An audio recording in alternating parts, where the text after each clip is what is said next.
In this video, I really just kind of wanted to give you some food for thought. This might be a little bit different than a lot of the videos that I've done in the past, but I feel like over the last year, I've kind of just made a realization or a correlation between a certain type of bait that we use and the size of the fish that it catches. And so I just find it really, really interesting, and I would love to get some of your guys' thoughts on it as well. Now, before we get into the video, this one's brought to you by my apparel company, Fin Fishing. Right now for the month of October 2024, I am running a package deal over on the website. You can get a USA made sun shirt and a bass hat, which has a wooden bass badge on it, for $67. So that actually saves you quite a bit of money, and you really help support this channel. Thank you so much to all of you guys who have shopped at Fin Fishing in the past. All right, this, like I said, I just wanted to talk about, I wrote it down here, just kind of a correlation among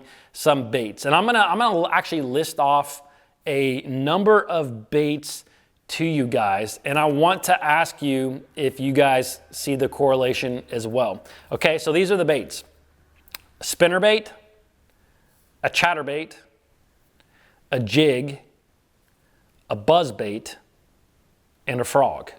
Okay, what are two things that all of those baits have in common?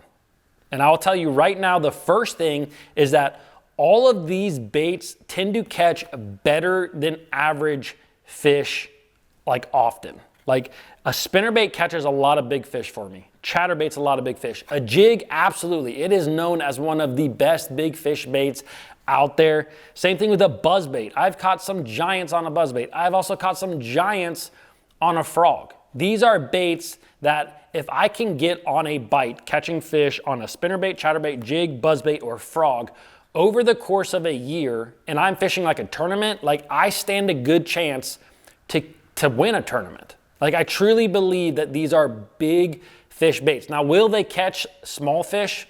100%, absolutely. But it just seems like if I go out and I get 10 bites on a jig versus getting 10 bites on some other type of soft plastic, my 10 bites on a jig are going to equate to bigger fish. I'm gonna have a couple of bigger fish. Now, you guys can take that wherever you want, but the second correlation that you see among all these baits that I just kind of find to be interesting is that every one of these baits has some sort of silicone skirt or a skirt of some sort, right? Spinnerbait, skirt, chatterbait skirt, jig skirt, buzzbait skirt, and a frog has usually your skirt legs on them, right? Your silicone legs. Now, I wanted to make another correlation because over the last couple of years, there have also been a couple of baits that have come onto the scene that also catch really big fish, and they're a little bit more,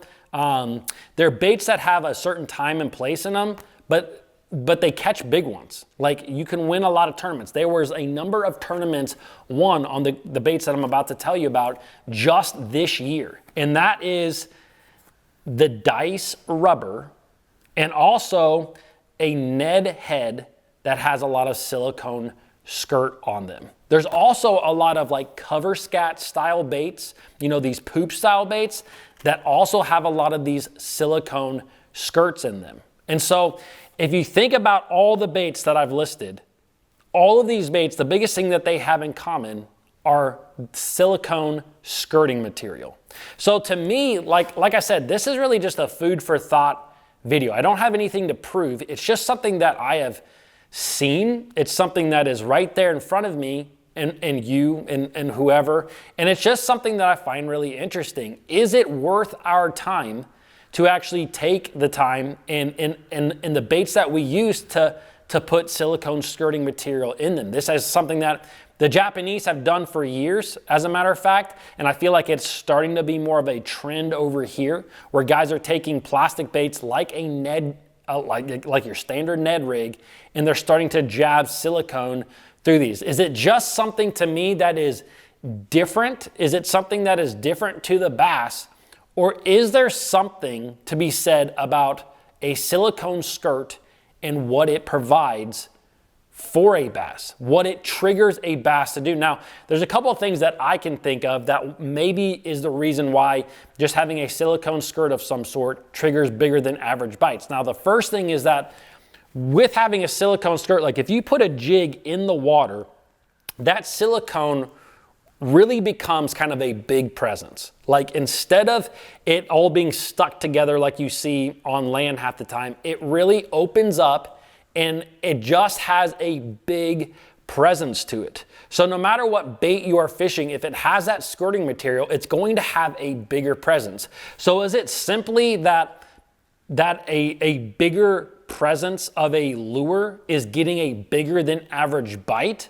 Or the other thing that I think about with a lot of these baits is that you do not have to move them much to really have a lot of action. You know, if you think about a jig, if you've ever watched underwater of a jig just sitting there on the bottom, or for example, this new dice rubber bait, if you see this thing just kind of falling freely through the water column, they just have very subtle movements to them. You know, the skirt is just kind of go up and down ever so slightly with all your little currents that you have in the water. So is it something about that movement that triggers bass?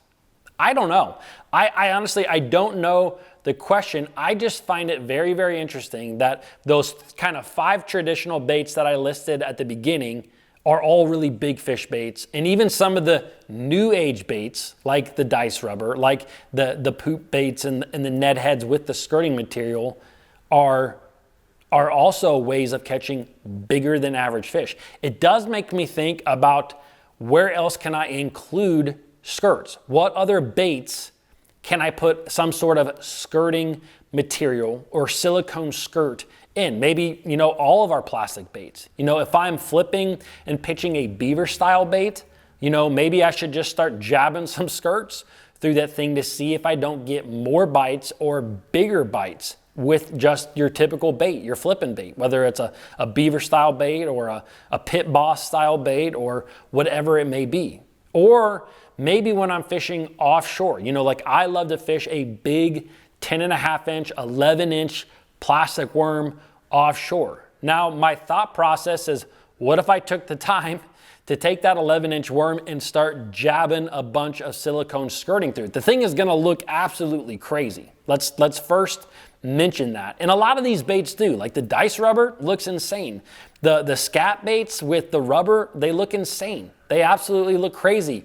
But maybe there's just something to it. I don't know. Like I said, guys, this is just a food for thought video. It's just something that, you know, if you look traditional fishing and even new age fishing, you see a lot of just these skirts. Now, maybe it's some other reason. I don't know. I'm just putting it out there and kind of seeing what your guys' thoughts are. So let me know your thoughts down below. And also don't forget to check out that fin fishing gear.